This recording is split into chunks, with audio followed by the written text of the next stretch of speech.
Yeah, so I'm going to talk about the project 6G goals, which means 6G goal-oriented AI-enabled learning and semantic communication networks.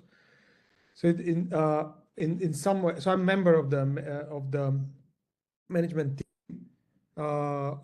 and in some way this project complements the previous one because we have the same coordinator, but a different set of partners. So coordinator is Sea Leti, with Emilio being at the helm of the project.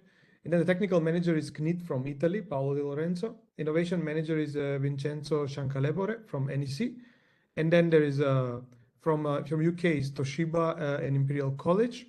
And then we have the HPE, Hewlett Packard Enterprise, both from Italy and France. We have Eurecom from France, Telecom Italia from Italy, and Aalborg University also as a partner. But we also have affiliated partner from Asia, which is basically the Singapore University of Technology and Design, which have a large experience in Open RAN and integration of AI modules in the systems. The semantic communication was mentioned before, and you can say that then the way this project complements the previous one is that it builds the higher layer for integrating machine learning modules and integrating basically understanding of the data that is being transmitted in order to make the overall communication more efficient. So, the assumption that is often taken is that because of the universality of the communication architecture, usually the data is transmitted without prior understanding or how informative the data is, which is a semantic, or how useful it is for a certain communication goal, which is usually in real time. So the technical problem of communication is how accurately the symbols are reproduced at the receiver side, how accurately they are transmitted. And then this is how we are building the protocols that are moving bits back and forth and trying to accurately retrieve the bits, because the assumption is that each bit is useful. Of course, after doing the source coding.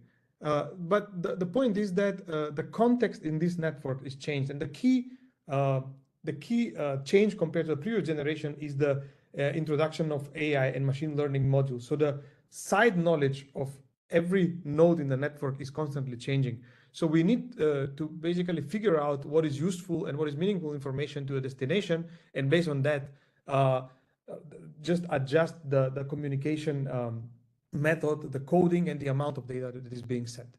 So at the marketing level, you can say, how could we say less but understand more?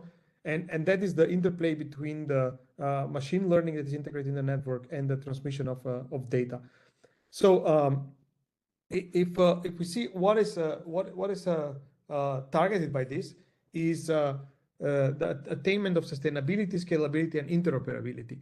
So you can say that the edge AI ML modules and 5G, 6G systems have been, or let's say the cellular system have been designed and operated as separated silos. And the point is that if the AI modules are not designed in concert with the underlying wireless interface, then there could be waste in terms of transmitted data, because most of the data is not used. So maybe we can have excessive signaling or transmission of data that in the end doesn't end up to be useful within certain real-time operation and so on. So the point here is whether we can only send useful data that is sufficient to infer the context of communication, for example, the signaling information, and the data which needs to be used in a certain fulfillment of a goal or a task. And then this can reduce the overall file layer complexity by targeting lower spectrum, less antennas, and so on. But it's also interesting to say that from the physical layer, this semantic communication will use all information modalities. So it's not only communication, but will rely on the sensing information and also localization.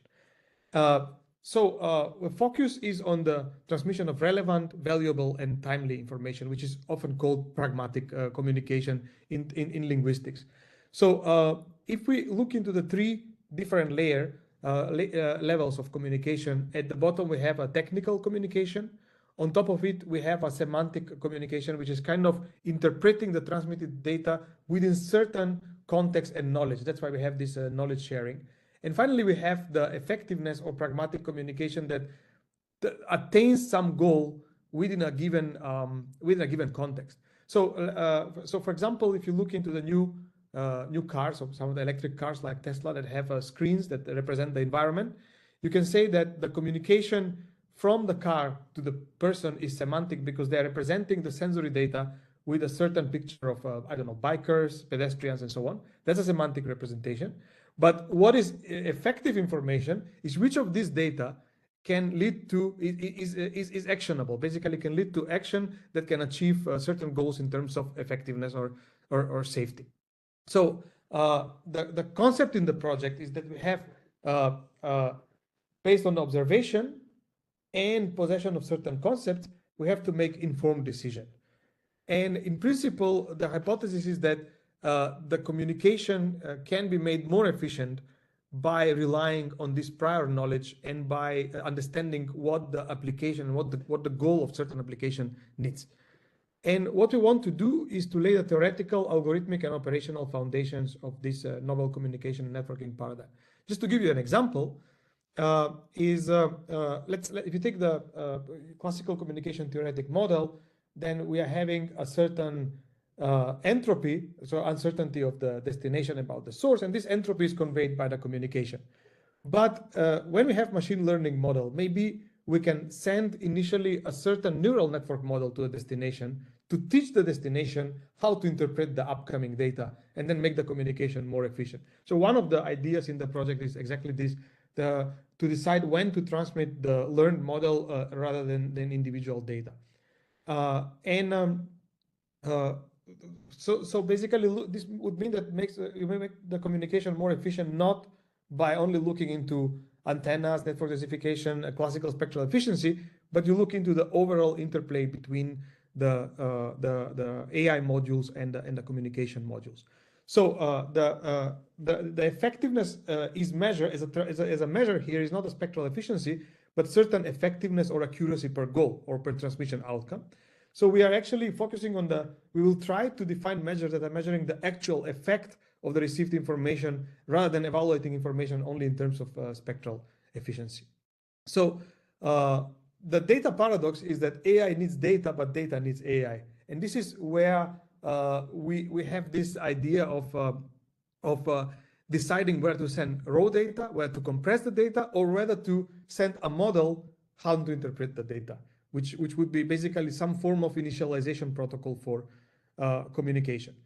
And this is going to lead to understanding and effectively conveying the intended meaning. So once we establish a certain level of common context and knowledge, then we can communicate within this context. The problem is, how do you put this within a given network architecture? And this is why we are having a proposed architecture. So instead of just saying we're going to add AI modules here and we're going to design protocol there, we are trying to define this semantic radio access network controller, which is going to orchestrate both the data that is known by the nodes and what is being transmitted, as well as how these models are updated when the nodes are interacting with each other.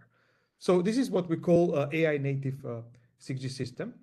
And another thing that we are using is a form of causal modeling, causal inference. So instead of, so when we have interaction over a wireless channel, instead of just taking the data back and forth, we are going to, in a real time, build causal model about the controller or about the actuator, and then based on that, try to interpret what the incoming data means. And this can lead in a critical operation to defining what is a safe state, for example, which action is possible to take, which action is absolutely forbidden to take, and so on. So this is kind of interpreting the transmitted data within a certain causal model. And there are two proof of concept planned. One is for a point-to-point link, where we aim at TRL4 maturity, and we want to show that we can, by having trained neural networks at both sides that can interpret each other's communication, we can actually improve much more efficient communication over a limited rate wireless channel. May I ask you to wrap up because you're running over time? Yes. This is the last slide. So, okay. And the last one is interaction between multiple robots that cooperate to achieve a certain goal. So that's it. I guess I'm not too much over time. So get in touch with us, also with our coordinators, project coordinator and technical manager. And we have put some more details into one of the early papers that is based on our proposal text. Many thanks, Petar. You managed to wrap up spectacularly fast, so we're again on time. Thank you so much for that, and thank you so much for your very interesting presentation.